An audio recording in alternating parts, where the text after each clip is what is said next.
Okay, so now that we have enriched some data here, let's go ahead with the translations so that we can publish this out to all our different channels in different markets. So the translation works in a similar way to the enrichment that we just looked at. So we're gonna bulk this. I marked all the products here. We go to AI and AI Linguist this time.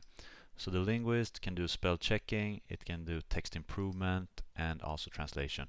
I'm gonna translate from English to Swedish in this case. And we then choose the attributes, the fields that we want to translate. I'm gonna go ahead with the same ones that we just enriched in the previous step here. It was the e-commerce description and the SEO description. In a similar way, we can give a prompt here, but I'm gonna stick with a standard translation prompt and just go ahead and translate for all the 7 products. Okay, so now we've done AI Analyst to catch any product data issues, and we fixed them.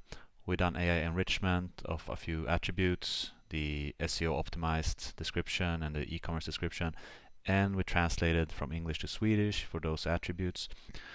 So now we can see here that we have 7 products that are awaiting approval. Of course, we always want a human to kind of double check what the AI has done before we send this out in our channels. So let's see here. Yes, we can see these are the products we've been working on in this flow.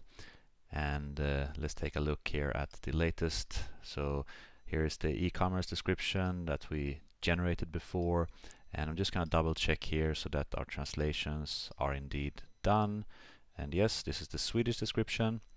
I guess you just have to trust me here that this looks alright.